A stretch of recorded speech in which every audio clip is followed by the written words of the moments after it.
Hi, Russell Davis here from The Fertile Mind. I want to spend a couple of minutes exploring the area of decisions.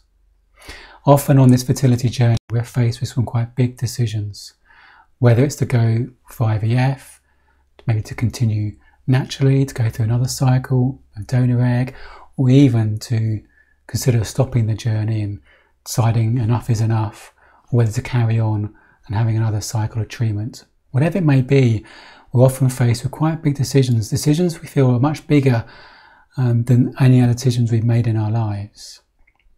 So how do we get some clarity and a sense of what is right for us when there's so many emotions flying around, when we consider so much at stake? I think the thing that comes to mind for me, the word that comes to mind for me is kind of wisdom. What is our inner wisdom? And often the emotions and the thoughts and the feelings we have are like a brass band in our head. But deep down within us, below our thinking, there's this place of wisdom and clarity. Our soul knows what's right for us. But often it's drowned out by these thoughts and these feelings, and habitually we try to think our way to clarity. Habitually we think our feelings are telling us something about ourselves and life. We think they're like a barometer in our life situation, that we need to listen to them, and we're waiting for the right feeling to guide us. I think the best guidance mechanism we can have is not our thoughts and our feelings, but this deeper instinct, intuition, I call our wisdom, because it includes your life experience, your knowledge, your intellect. And often we're not aware of it. It's always there, but often drowned out by the noise in our head.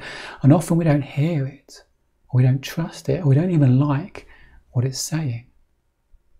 Because there's some characteristics around this place of wisdom, or this voice of wisdom. One is, it's always kind. It's always kind. It's always loving and kind for ourselves.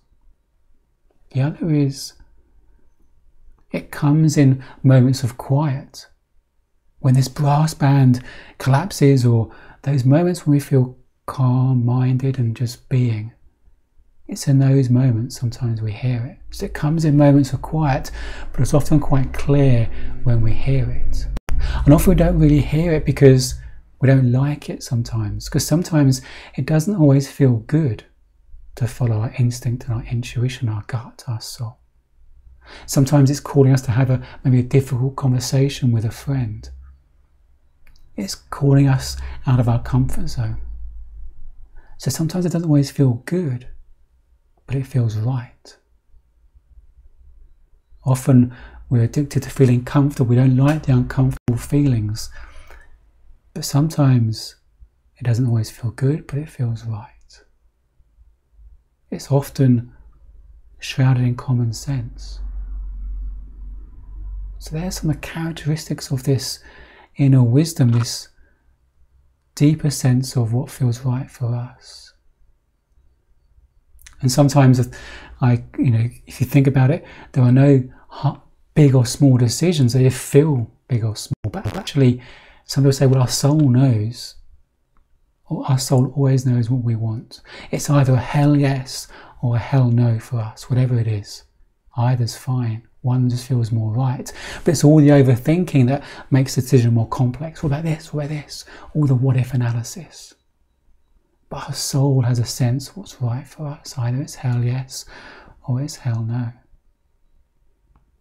I think ultimately what makes decisions easier on this journey is knowing whatever happens, you're going to be okay. Whatever happens, you're going to be okay. Because nothing makes you feel anything. You can find complete peace, happiness, contentment, purpose in any path of life. And the more we understand that, we can decide to think, okay, what would we do if we could act with or without fear?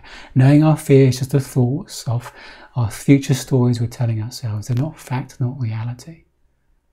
What would we do if we could act with or without fear? Knowing whatever happens, we're going to be okay. And sometimes that shines more of a spotlight on what our soul really wants.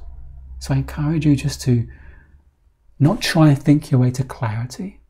Let the decisions come to you. Let the clarity come to you in those moments of quiet. It's like trying to grab a feather. Let it come to you.